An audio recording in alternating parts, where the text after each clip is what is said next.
Greetings viewers and subscribers. So in today's journey, we are going to go back and we are going to start right at the entrance of Holland Bamboo. We are still heading towards Santa Cruz. Yeah man, I know the sun has been affecting the view, but we are showing you what we went through that morning because the sun was affecting us whilst we were driving too. This was an early morning commute. Anyhow, sit back, relax and drive with me. Now today, we have some stories, but you know how we do over this channel. Whenever we see certain things or certain comments being posted, we love to address it.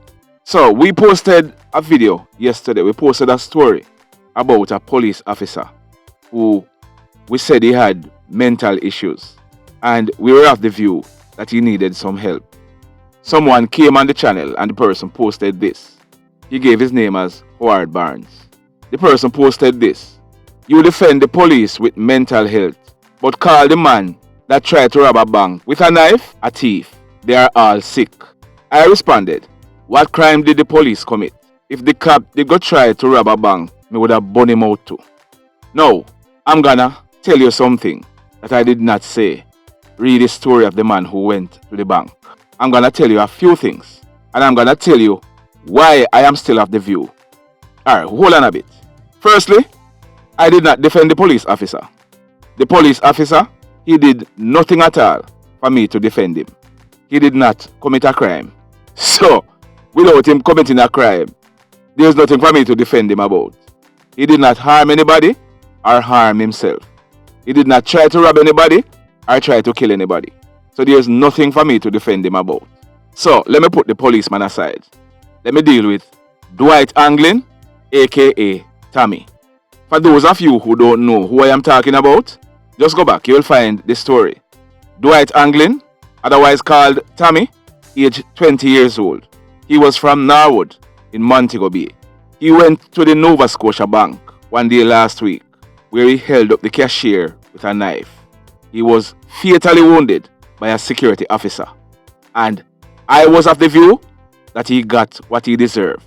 His mother sent me a voice note last week, and I am still of the view that Tommy got what he deserved. Hear me out. Dwight Anglin, otherwise called Tommy, it's not the first time he has been doing this. Let me go back a little bit and tell you about who this guy was. In about last year, February or March 2021, I'm talking about, just recently, Tommy and his uncle, they had a dispute. This dispute was about a gas pan. You know those little gas pan, those jugs that you use and carry gas in? That's what the dispute was about. And what Tommy did was he went, picked up his gun, and come back and shot his uncle. His uncle was admitted in the Cornwall Regional Hospital. His uncle, he told the police that it was his nephew, Tommy, who shot him. Tommy's family members, if I am lying, there is the comment section. Tommy, he was subsequently arrested and taken into custody by the police for shooting his uncle. When the police went to the uncle to get the statement, because he would have given the police a preliminary report as to who shot him, but it was not a statement where he signed to it.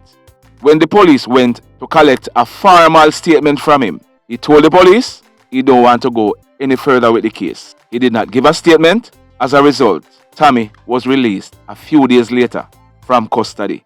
In June 2021, the police acting on information because they were getting information that Tommy, he was a part of a crew that was going around and robbing people, especially business people. You heard his mother alluding to the fact that Tommy was trying to play Robin Hood. Tommy was going around along with this crew that he was in and robbing mostly business people. In June 2021, some police officers from Montego Bay, they went to a house where Tommy lived at Norwood. A raid was carried out. 2 9mm pistols were found outside the house. They were not found inside of the house. Based on how the weapons were found, no one was arrested and charged. Yes, you're gonna say fingerprints and this and that. It is not as easy as you think. But 2 guns, along with 19 rounds of 9mm cartridges, were recovered outside of the house. Tommy and other persons were taken into custody, but they were not charged. they were released from custody. Tommy, like I tell you, he had been going around and robbing people. A few weeks before he went to the bank, he carried out a robbery. Well, you see the robbery on the video where he robbed that Chinese cashier? A few weeks before that, Tommy would have gone to another Chinese establishment. And on that occasion, he stabbed the cashier. So let me tell you this. If that security officer did not shoot Tommy, I am sure he would have stabbed the teller. I am quite sure, based on his violent past. Remember, we tell you, he shot his uncle.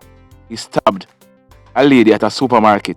And the reason why we know that it's him who do these crimes is because the lady who stabbed at the supermarket, it could be seen on video. His uncle that he shot, his uncle told the police it was him. What about other crimes where he was not identified? Because I am sure he would have wounded other people, maybe even killed other people. So, Tommy, to me, was a criminal. Plain and simple. The part about him being sick. You know how much sick people there around? You know how much people you see on the road? Mad people on the road walking up and down. You see them going into bank, go rob nobody. You see them taking out knife and go stick up no cashier. That to me is not a madman. That is a common criminal. Like I said last week, I was going to address it. But with due respect to his mother, I didn't bother go any further. If you listen to what his mother said, his mother knew that he was wanted. The reason why the police told his mother that they're going to have to take him out if they're going to shoot him is because they know how violent Tommy was. The mother was saying, shoot him in his foot. Go back and listen to the voice note. No mother would wish for their son to be shot, much less being shot in the foot. The police knew how violent this young man was. So now come to me about sick. Tommy was a criminal. He might have been sick, yes, but the fact is, he was a criminal. So you can't equate the two. The police officer, he has mental issues that needs to be addressed. Tommy was a criminal, and it might be safe to say that it's because of his criminality he developed some type of mental health issues. Plain and simple. Now, if you agree with what I said or you don't agree, there is the comment section. Say what you have to say. Let us discuss it. We can agree to disagree, but we can be respectful. Alright? Now, in today's stories, first up, we are learning that the Westmoreland police, they carried out a raid early Monday morning. This raid, it was carried out at Darling Street. Monday, January 3rd, 2022, sometime after 7 o'clock. We are learning that a team of police officers from the Westmoreland Division, they searched a premises along Darling Street. During the search, one black socks was found. It was found in the root of a banana tree. It was found to contain one transparent plastic bag. Cornmeal was in this plastic bag. When the officers made further checks, they found that ammunitions, gunshots, were in the cornmeal. These ammunitions are 2 7.62 cartridges and 11 5.56 cartridges. Now, 7.62 is what is used in an AK-47 and 5.56 is what is used in an M16 rifle. No one was arrested in connection with this find. Even though, persons are living in the house. It's the same thing that happened at Norwood when Tommy's 2 guns were found. They were not found in the house, so no one was arrested. But we want to say congratulations to the police for recovering these ammunitions. 13 rounds are off the street. But you know what? These rounds, they weren't intended to be fired in a catapult. So the guns, the AK-47 and the M16 rifle that these rounds were to be used in, they are still out there. But congrats to the Westmoreland police for recovering these ammunitions. Now, in this next story, this incident took place at Prospect in the parish of Manchester. It took place on Monday, January 3, 2022, about some minutes after 8 p.m. Now, here's what we are learning. That man that you're seeing on your screen, his name is Romel Hamm. Romel, he was 50 years old and he was a mason. He's from Prospect District, but he was living in Cayman. He was living and working in Cayman. Romel came to Jamaica over the Christmas holidays to look for his family. He was supposed to be going back to Cayman Sunday, January 9, 2022. So Monday night, Romel was inside of his community. He was in a bar in the community with some friends. They were having drinks. It is said that 3 hoodlums entered the bar. They began robbing the patrons. We are not sure what happened thereafter, but the hoodlums, they opened fire at Romel. He was hit in his head and his upper body. The hoodlums, they then made good their escape. The police were called, and Romel, he was subsequently taken to the Percy Junior Hospital, where he was pronounced DEAD. None of the other patrons in the bar were injured. Now you see, when some persons overseas, say that they are afraid of going to Jamaica, these are the reasons. Because you coming from overseas, you might have been away for years. The way of life in Jamaica has drastically changed over the years. When you used to be here, you could have go at any bar or go anywhere and go sit down and have a drink. You can't do that again. So, this gentleman, he was living and working in Cayman. He was supposed to be leaving shortly, and he was killed. The next story that I'm gonna bring, similar thing. But if you are here and you are watching this video so far, if you have not yet hit on the like button, remember to hit on it. If you have not yet subscribed to the channel, we are now over 55,000 subscribers. We are heading on to 56,000 subscribers. Hit on the subscribe button, as also hit on the notification bell, then click all, so that you will be notified whenever we upload a new video. And keep on telling a friend to tell a friend. Now, in the final story for today, this one took place early yesterday morning, Tuesday, January 4th, 2021. It took place at a place named Carawina. Now, Carawina is in the Petersfield area in the parish of Westmoreland. The man that you are seeing on your screen, his name is Dervin Jones. He was 43 years old. Dervin became 43 years old yesterday, January 4th. This incident, it took place yesterday, January 4th. So this incident would have taken place on Dervin's birthday. This is one of the worst birthday gifts anyone could ever ask for. So Dervin, he was a mason. He's from Carawina in Westmoreland. But Dervin, like Romel, he was living and working in Cayman Islands. Dervin, he returned to Jamaica about 2 weeks ago. He was in Cayman for the past 3 years. He usually come home on a regular basis, but due to the pandemic, he decided on staying put. So like we said, about 2 weeks ago, Dervin returned to Jamaica. Dervin is the father of 4 children.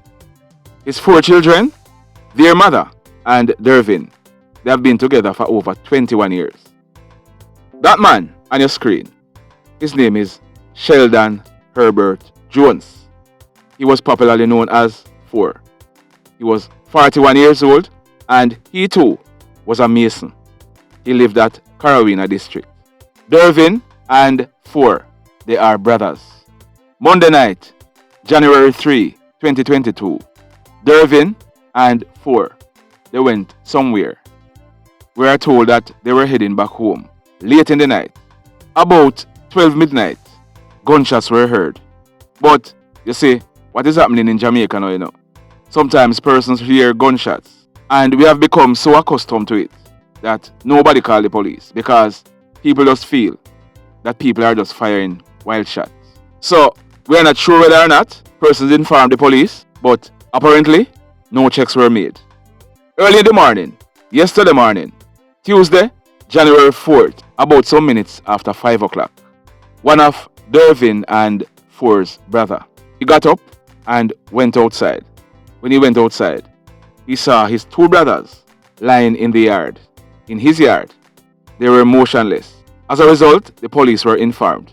When the police arrived on the scene, they saw Dervin and 4. Dervin, he received a single gunshot wound to the right side of his chest, whilst 4, he received a gunshot wound to his back. both of them, they would have already died, or suspected to have died. But they were taken to the hospital where they were officially pronounced. It might have been that they bled to death. Yeah man, that's a possibility. They were shot from about 12 midnight and they stayed on the ground until sometime after 5 o'clock.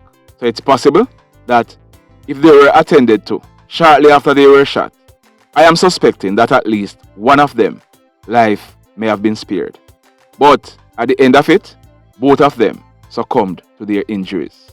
Carolina and the wider Petersfield area is in mourning. Dervin and his brother 4, they are known to be hard working men. Dervin is about his family. And these hoodlums, they don't care about that. Them come with blood in them eye. Them come to make dopey. And that dopey them a make. The mayhem continues. Blessed love everybody.